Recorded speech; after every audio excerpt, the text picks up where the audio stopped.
नमस्कार दोस्तों, स्वागत है आपका जेबीबी क्लासेस के ऑनलाइन प्लेटफॉर्म पर। जैसा कि आप सबको पता है, अपन कौन सा पाठ पढ़ रहे हैं। अपन पढ़ रहे हैं मानव नेत्र तथा रंग बिरंगा संसार। इससे पहले वाली क्लास में अपन ने मानव नेत्र को अच्छे से पढ़ा था। मुझे आपसे ये उम्मीद है कि आप सबको समझ में आया होगा। उसके आगे क्या आएगा लेसन में, वो आज अपन चर्चा करेंगे। देखो, अपन किसके द्वारा वस्तुओं को देख सकते हैं? मानव नेत्र के द्वारा। ये सबको पता है। मानव नेत्र के द्वारा क्या देख सकते हैं? सभी वस्तुओं को, सभी रंगों को देख सकते हैं। अब क्या आपने कभी ये सोचा कि अपन दूर की वस्तुओं को, पास की वस्तुओं को इतने स्पष्ट तरीके से कैसे देख लेते हैं?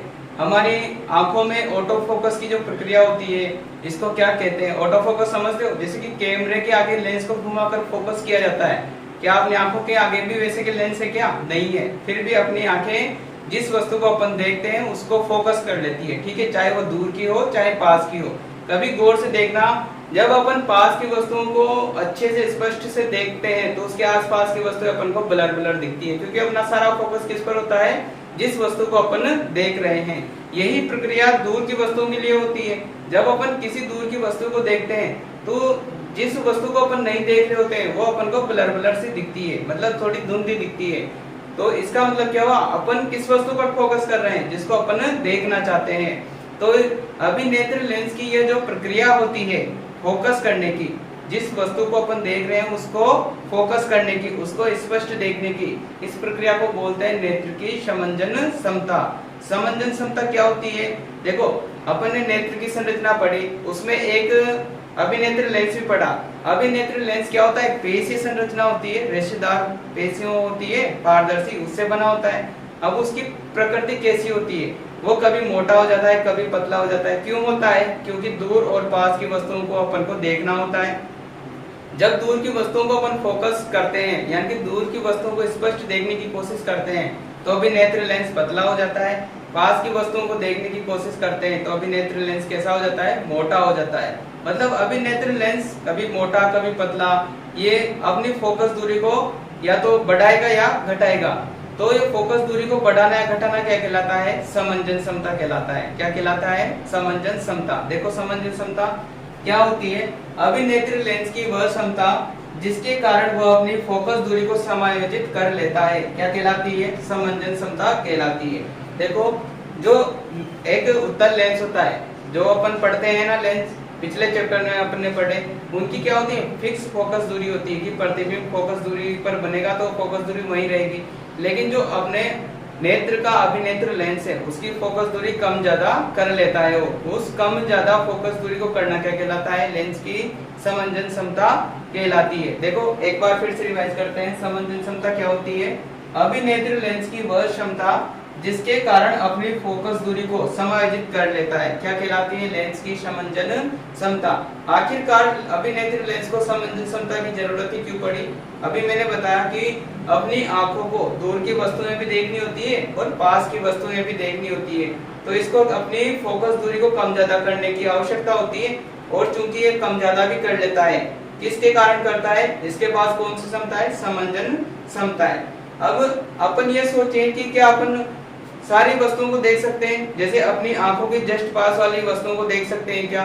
एक कुछ निश्चित दूरी होती है उससे पहले वाले की। जैसे मैं आंख के पास इस मार्कर को लाता हूँ, तो एक निश्चित दूरी से जैसे इसको पास लाऊंगा तो ये मुझे थोड़ा धुंधला धुंधला दिखेगा। भले अपने आंखों में कोई दोष नहीं है, मतलब दोष यानी कि कोई रोग नहीं है, फिर भी इसको जैसे जैसे थोड़ा थोड़ा पास लाता जाऊंगा ये मुझे ना धुंधला धुंधला दिखेगा, ऐसे पास लाऊंगा तो एक निश्चित दूरी होती है।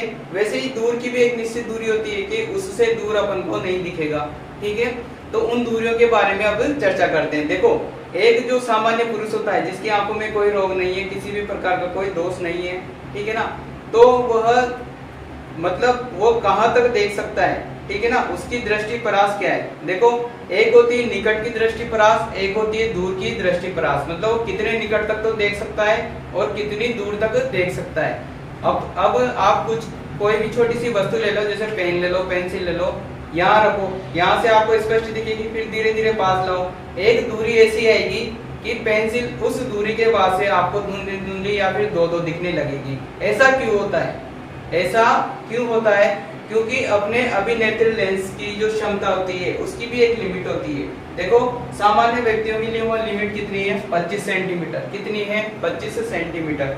जैसे भी अपन किसी वस्तु को 25 सेंटीमीटर से के बाद यानी कि 25 सेंटीमीटर से कम अपनी आंखों से के पास लाएंगे तो वो वस्तु हमें अस्पष्ट नजर आएगी।